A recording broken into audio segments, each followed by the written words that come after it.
Hey everybody, Trey here, and we are back with another severe weather threat today to close out this year. We have an enhanced risk for parts of southeast Arkansas into northern Mississippi, northern Alabama, southern Tennessee, surrounded by a pretty large slight risk here. This will be accompanied by a tornado threat, 10% tornado threat coinciding with that enhanced risk area, 5% and 2% areas surrounding that, 5% going basically to the south of Jackson, Mississippi, and basically to just north of, let's say, Montgomery, Alabama. So let's get started here. Before we do, I wanted to take a moment to say thank you to everyone who has watched and commented on my case study of the quad state tornadic supercell from December 10th. Really appreciate the support on that one. So thank you guys for watching that.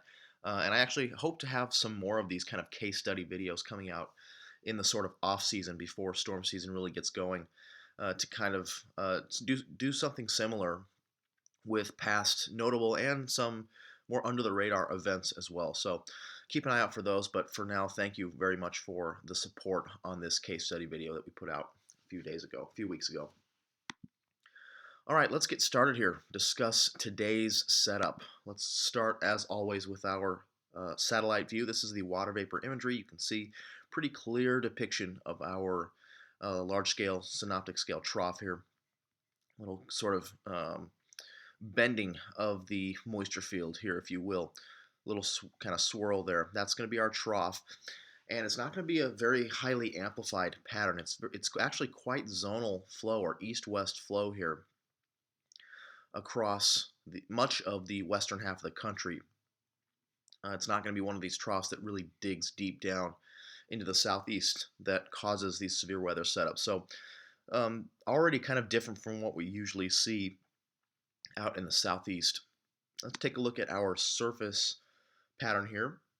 You can see we've got kind of broad scale sort of upper 60s to 70s dew points here. The 70s dew points pretty much confined to East Texas, central Louisiana, out towards southern Mississippi and Alabama. But that will continue to stream northward throughout the day. And you can see kind of right in here we've got sort of a weak surface low, weak circulation there, with kind of this frontal zone, this kind of stationary front trailing off to the southwest here. You can see the wind barbs generally kind of toward the north, out of the north here along the Red River Valley. To the south of that, they're sort of out of the southwest. So there is kind of a weak sort of stationary frontal zone here that extends back to the southwest. And then you can see kind of a warm front here extending to the east of that sort of weak surface low. You can see the wind barbs start to turn here out of the south, and then they start to turn toward easterly here. So there's kind of a warm frontal boundary in here. And if we take a look at our radar, there is quite a bit of activity ongoing right now in kind of two bands here. We've got this activity across much of Arkansas, eastern Oklahoma, into the western half of Arkansas. This has sort of perked up here a little bit in the last few minutes or so. And then we've got this secondary band here across northern Mississippi. Pretty heavy rain here in spots moving out into northwest Alabama, southern Tennessee. So that, for the moment, I think is going to hamper destabilization. But between these bands, I think we should get enough destabilization here this afternoon so that won't be an issue. But let's take a look at our visible satellite here. And let's go ahead and zoom in, if we can, just a little bit here. And so here's our visible satellite imagery. You can see kind of those two bands. You can see some bubbles there in western Arkansas, the bubbles across northern Mississippi. But you can see that surface moisture streaming to the north ahead of that sort of weak surface low out here. There is a bit of cloudiness coming in from the west, kind of as a result of that trough, but I do think we'll have enough breaks in the clouds this afternoon for destabilization, at least between these two bands. Now, this first band out here to the west is going to have to be watched. I believe there is already a mesoscale discussion out for this. band here. Yep, there already is an MD out for this sort of band just to the south of this band. And number one, what these storms are going to do, at least this band, it's going to reinforce that frontal zone. So if we get outflow from that activity, it may start to push to the south a little bit toward the Arkansas-Louisiana border. If not, it'll probably just keep it in place so that it won't retreat any farther northward. So this is a pretty decent position for this frontal zone. This was issued about an hour ago. So they are expecting new storm development here to the south, kind of where these bubbles are going up in southwest Arkansas, far northeast Texas. If you look down here, we do see that kind of almost this sort of warm advection look. You get what we often see in the warm sector in these sort of southeast outbreaks. We really see this kind of these bubbles out in the open warm sector. That's kind of what we're seeing here. Not really, but we are getting strong warm advection here at the surface, which is kind of leading to this kind of bubbling here in these kind of streets out here in northeast Texas, northwest Louisiana, southwest Arkansas. So something could definitely emanate from this first band here. And then we're going to have to look out here ahead of this sort of surface low, out here in far northern Mississippi, southern Tennessee, far northwest Alabama eventually. So let's go ahead and see what we've got going here. This is our 500 millibar map, and as you can see, not one of these big old deep digging troughs that is going to produce this severe weather event. It's a very much sort of zonal flow across much of the continental U.S. We've got sort of a subtle ridging out here along the east coast, and this you can definitely make out this trough, but again, it's not really one of these deep digging troughs. So that always makes me raise my eyebrows here when we have this kind of more zonal flow out here across the southeast and sort of the Mississippi and Ohio River valleys. That, as we have talked about, as we saw with our December 10th event, that quad state supercell, these trough orientations are much more favorable for sort of discrete supercell formation. Now we've got, as you can see, this sort of positively tilted, sort of very large scale trough with this sort of negatively tilted shortwave here. That is what we saw on December 10th. Now I'm not saying this is going to be December 10th caliber by any stretch of the imagination. It likely will not be. But you have to take a look at these setups where you have this kind of positively tilted trough, which means the forcing is not quite going to be as strong as it would be with a very negatively tilted trough. You've got this sort of negatively tilted shortwave out here, out ahead of sort of the main trough axis. That is going to be sort of that engine that's going to help this convection initiate out here, both in this first band, this first wave, and this second wave out here in northern Mississippi, southern Tennessee. So this is an interesting setup, one we'll have to pay attention to. It's not going to be super strongly forced.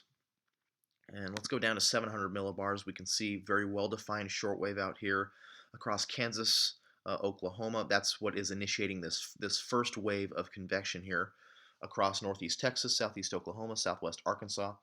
Then we've got one out here that is kind of helping to sustain this little band that we saw on radar in northern Mississippi. So this shortwave here looks to be the player for today. It's not going to be moving that fast. So by afternoon, it should be somewhere in here. That should help us get additional convection near that surface low, near that frontal zone by late afternoon, mid to late afternoon, I think, for sure. Now, as far as warm sector convection go, complete open warm sector convection, that is going to be a little bit harder to come by here. As we go ahead, this is sort of the wrap forecast as we go ahead 6 hours. And you can see the forcing kind of stays out to the north a little bit. This sort of short wave is going to move off to the northeast, leaving the warm sector kind of high and dry here as far as forcing goes. There could be definitely a subtle short wave or two that helps get stuff going in the open warm sector. If we look at our soundings here, this is from Jackson, so this would be squarely in the open warm sector. We do have quite a bit of an inversion here at about 700 millibars. Very, very deep moist layer, up to 700 millibars, with an inversion right above that. So with a lack of forcing, sort of neutral height tendencies here in the warm sector instead of rapid height falls that would help us get synoptic scale lift for much of the day and help erode this cap. I think we will get some erosion of the cap given continued warming, solar insolation, and continued warm moist advection at the surface. I do think we will get some erosion of this cap throughout the afternoon, but I don't know the degree of that destabilization and how that and that cap erosion. Just given the fact that we're not going to see a whole lot of synoptic scale lift over this warm sector. So I do think this cap will be a little bit difficult to erode completely, although it's not too much of a cap. You can see we really don't have that much of a cap remaining, although you can definitely see it here. Lots of dry air here with that warm nose at 700 millibars. I do think we will get some erosion, but how much is in question given that the height falls in the warm sector are really not going to be all that strong. So the warm sector may stay capped throughout the day, but farther north, I think along where that forcing is a little bit stronger, and let me just go to the NAM here real quick, where that forcing is going to be a little bit stronger. You can see that shortwave by 21Z, and that belt of enhanced flow is up here, sort of heading toward the Midwest. And it's kind of skirting this enhanced risk area here. I think that will be enough to initiate more storms here along that surface low sort of stationary front, warm front kind of composite.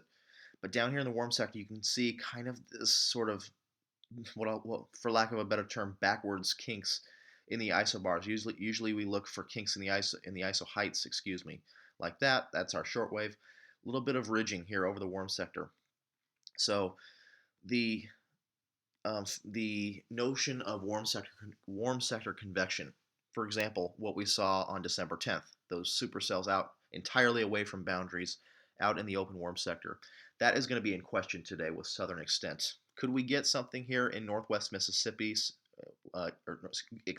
northeast Mississippi, east central Mississippi, Tupelo to Columbus?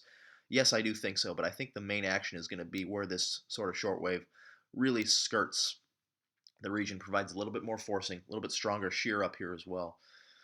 So we will get a better chance for storms to fire up here, closer to that enhanced risk area. But would not put it past a storm or two to fire out here in the open warm sector, given the sort of weak nature of the cap. But again, that's going to be in question whether or not we'll see complete erosion of that cap by late afternoon. Let's go to closer to the coast here, and you can see at Slidell we've got a little bit more, we're completely uncapped here.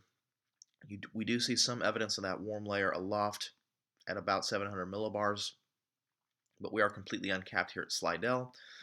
And you can already see from these photographs that we do have warm advection ongoing. We do have looping photographs already, and that should continue to enlarge throughout the day. And we will have a low-level jet in play if we go to our SPC mesoanalysis here. 850 millibars, we do have some semblance of a low-level jet. As we move on throughout the day and that shortwave kind of moves through, we should get some strengthening, some slight strengthening of the surface flow that will help enhance that low-level jet across the threat area. So let's take a look here at our model data. This is the 12Z NAM. You can see pretty decent depiction of the upper level pattern here. This is at 500 millibars. You can see our shortwave here, our sort of composite, bigger, larger scale, sort of long wave trough with a positive tilt here, centered up over Canada. That's going to move on to the east. And by 21Z, you can see that shortwave there kind of ejecting into Missouri, northern Arkansas. That's just going to skirt the enhanced risk area. That is one notion that would make me think that the forcing is not really going to be as strong. Again, this trough is not going to be really deeply digging here, and we're just going to get kind of skirted by this shortwave trough. So the forcing here should not be super strong, which is one checked box for a little bit more discrete convection here. And we'll take a look at boundary orientation and whatnot in a little bit. If we go down to 700 millibars, take a look at our short waves. Go back to 0Z here, or 12Z here. You can see that shortwave there that's initiating that Arkansas Northeast Texas convection right now, and the one here initiating and sustaining that Mississippi convection. The winds here at 700 millibars do appear to strengthen throughout the day. That shortwave pretty well defined, so by 21Z, which would be 3 p.m. Central Standard Time, that shortwave is centered there right over kind of central Arkansas. So right ahead of that, we would expect to see storm initiation out here somewhere kind of in the Memphis to Holly Springs, Mississippi, over to Tupelo area.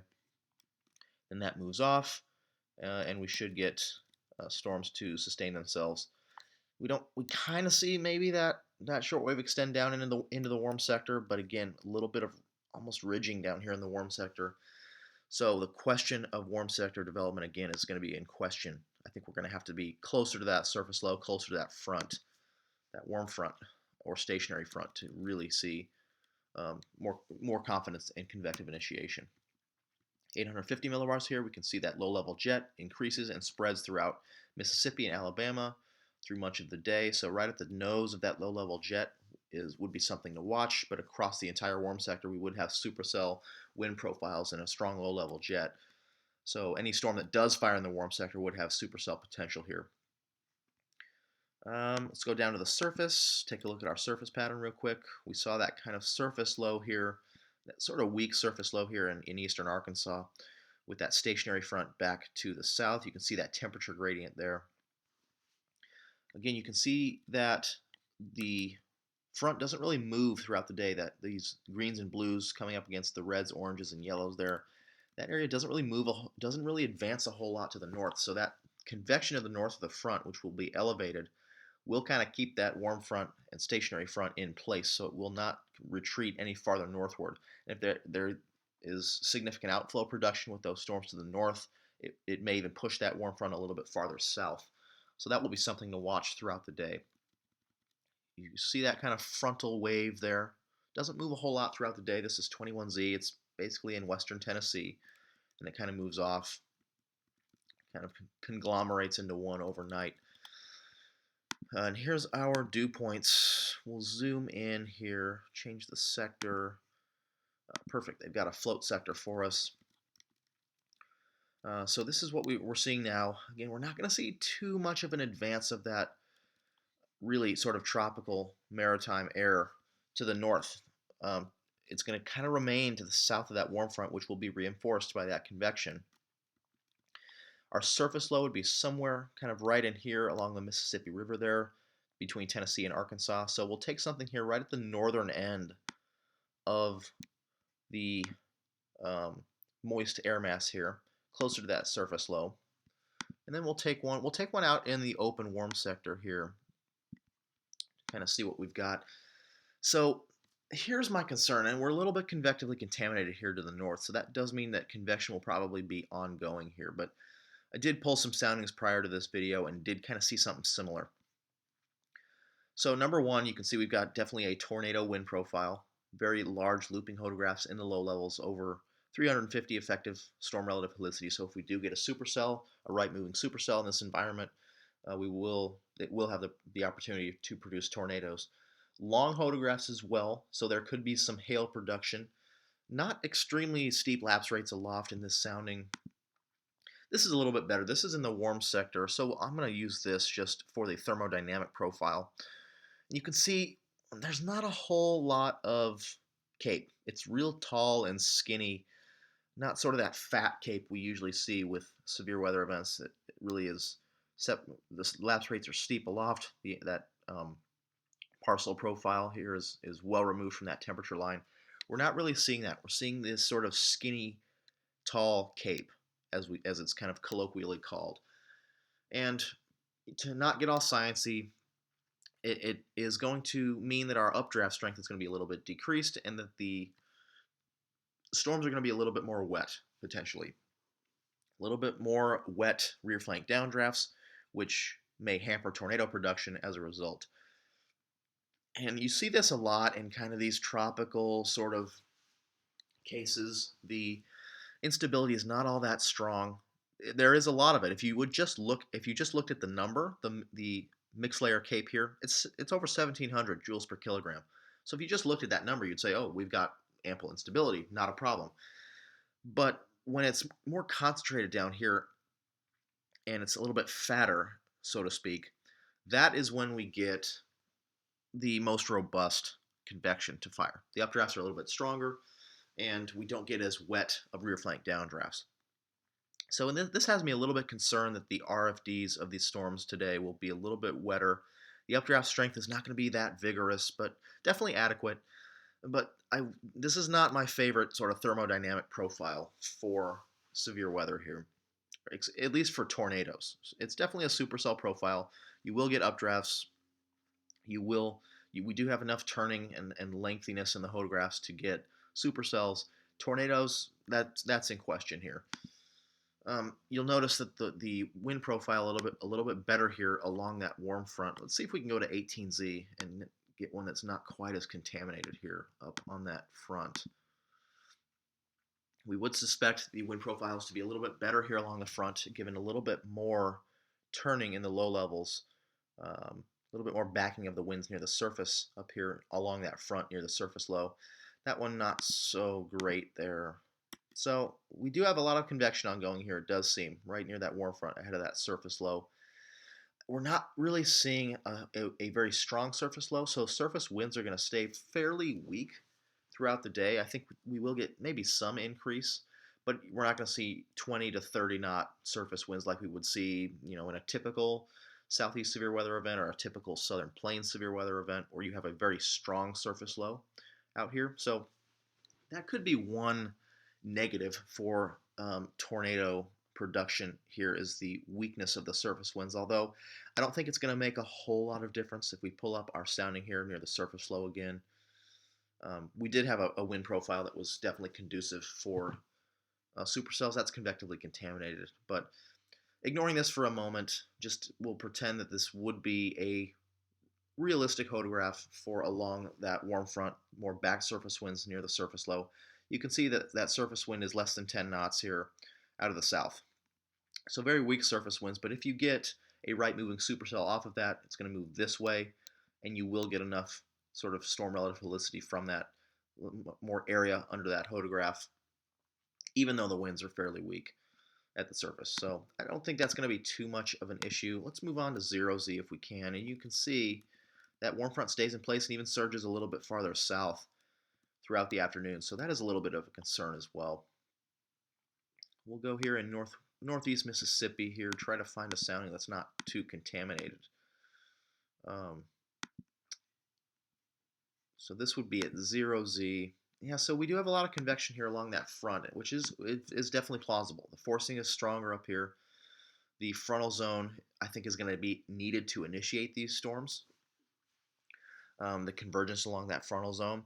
And what that means is I guess we have to call this the initiating boundary, this sort of stationary front. And let's take a look at our shear vectors here. We did say that the forcing not going to be super strong. So at least synoptically, so we won't, that is one check mark for discrete storms up here. But our shear vectors here are completely parallel to that front. So there is some chance that we will see a little bit messier convection here along that front. Out in the open warm sector though, again by nature, if we get a convergence band to set up sort of north-south, we will get our shear vectors to be very much perpendicular to that. So, and by nature, as the forcing is much, much weaker here in the warm sector, we should only get one or two storms probably to fire out in this open warm sector, if any at all. So any storms in the warm sector will definitely be discrete. I have my doubts about up here on the warm front slash stationary front, given that the front may be moving a little bit as convection to the north of the front may push it south, and the fact that this is going to be needed to initiate these storms, which would be oriented along the shear vector. So we may get a little bit more messy mode up here in that enhanced risk area. But if we get one or two supercells along kind of the leading edge of that sort of messier storm mode, it's not going to matter. The profiles do appear to be conducive for supercells. We'll take one out here a little bit ahead of everything out here in northwest Alabama. Give it one more shot to see if we can get an uncontaminated sounding. And there you go. This, I think, is a pretty sort of accurate, realistic profile here. Again, that tall, skinny cape, not something that we love to see as far as a tornado threat goes. Not super favorable for a tornado threat. Definitely adequate though. Just because we have tall, skinny cape doesn't mean that there's not going to be supercells and tornadoes. It just means that the updrafts are not going to be quite as vigorous, and we might get a little bit more messy RFDs, a little bit more, a little bit less visible tornadoes perhaps, and the wetness of the RFD may hamper tornado production as well. But large looping photographs here in the low levels, wind's a little bit more veered out here, farther removed from that surface low, but definitely photographs that are more than adequate for tornadoes, perhaps even a strong tornado or two. The SPC just put out a new outlook, so we'll see if they did put a hatched area here for northeast Mississippi, northern Mississippi into northwest Alabama, so for strong tornadoes here. So they are looking at a potential for strong tornadoes here for maybe a supercell or two ahead of the perhaps cluster of storms that fires along that warm front. So that is an interesting development there. And I do think if this profile is accurate, definitely would be a threat for strong tornadoes. And again, don't think that just because there's tall, skinny cape doesn't mean that means there's not going to be strong tornadoes. Definitely possible here with this wind profile. So final thing we'll look at HRRR and some of the cams just for fun. We'll go back to the 12Z and zoom in here. We'll go to the Ohio Valley and we'll go to our reflectivity. Forecast loop. All right, so this is a 12Z HRRR run. You can see that convection out there. So this is at 17Z, so just right about now, it's showing that activity out there in Arkansas. A little bit not super well depicted here. I think it's more of a sort of clump of rain up here with some, weak sort of showers here out south of the front. So not the best depiction of that here. It does have that stuff kind of in northeast Mississippi. Not quite as strong, I think, as it is right now. If we take a look at our radar, I think we've got a little bit stronger activity out here in northern Mississippi into southern Tennessee here. So not the best depiction on the 12Z HRRR run. And you can see here, we get kind of this area of storms and kind of these beans that are forming out ahead of this to kind of consolidate into a messier storm mode here, out here along that surface low along the front, and it does kind of congeal into a very messy mode out here. But if one of these beans out here right along the leading edge can take advantage of this environment, stay somewhat semi-discrete, then I think these would have the best chance for a strong tornado or two. You'll notice out here in the warm sector, convection is very, very difficult, very hard to come by. We're not getting a whole lot of activity here in the warm sector. It is depicting some storms, so if the cap does erode a little bit more than expected, then I think we could get a supercell or two out here in the warm sector, but no more than one or two storms, I would think. But we don't see a lot of intensity to these storms out here in the warm sector, which says something about the lack of forcing, I think. But again, very messy mode here along that surface low, along the warm front. So that is one of the main concerns today is kind of the storm mode along that frontal zone ahead of the surface low. We'll take a look at the ARW here. And so we'll take a look at our activity. It's got that activity kind of in northern Mississippi, this stuff back out here. Not too bad, but again, it does kind of consolidate into a blob, if you will, of convection ahead of that warm front and surface low. Not too much out here in the warm sector once again. But could we see rotating elements within this this cluster? Absolutely. Just because the storm mode is messy doesn't mean there won't be tornadoes in it. With those kind of photographs that we were looking at, definitely it could be some spin-up tornadoes within this kind of cluster, within this line. And again, if we can get a supercell to kind of maintain itself in a semi-discrete fashion out on the kind of the leading edge of this line, I would expect there to be some sort of increased tornado threat here. And when your band is sort of oriented like this, northeast to southwest, I usually find that a little bit more favorable for embedded supercells to maintain themselves kind of in a semi-discrete fashion. And kind of, because if you can imagine this, the hook kind of goes out like this, And so we won't kind of get this. So the hook echo will be going out in sort of to the open warm sector, if you will, and it won't be kind of going into the precipitation as if this was sort of a north-south line or a northwest to southeast oriented line. The hook would kind of be going into the precipitation to its south. In this case, no, that's not the case. So would watch out for that along the leading edge. But again, messy storm mode here along that front. Not much activity in the open warm sector. Finally, we'll look at the NSSL WRF here. One last cam for good measure here. So we'll go to 17Z. Depiction of those storms out here in Arkansas, northern Mississippi. This is kind of our best depiction here, I think, of what's going on currently.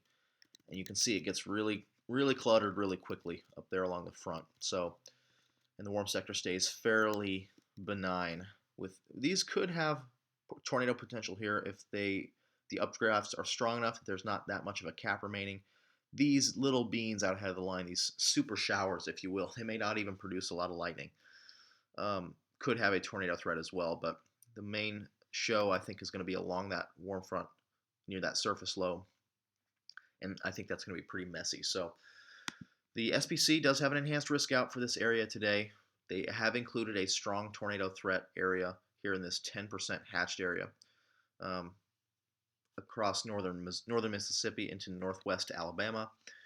Warm sector, there is a possibility for a couple storms out in the open warm sector, but again, I think that threat is going to be a little bit more conditional. But we'll have to keep in mind, keep an eye on that, because those storms would definitely be discrete with a tornado threat. But I think the best tornado threat is going to be up here out in front of that surface low, along that warm front. But again, I think the mode is going to be a little bit messier up here, given the sort of skinny cape and overall sort of boundary parallel flow here along that warm front. So that's all I've got for now. Just to get you aware of it, we've got several severe threats coming up for the coming days. Our day three, there is a slight risk out for kind of the same area we saw on December 10th, sort of Arkansas into up toward the Ohio River Valley. Probably we'll do a video on that, as well as the day 4. We have a slight risk issued for day 4 as well, kind of in the same area as today. So we'll have to keep an eye on those as the days progress here, going into this weekend. But for now, we've got this severe risk to deal with today. Strong tornado threat. There is some hail threat and a damaging wind threat as well. So that's all I've got for now. Thanks for watching, and we will see you in the next video.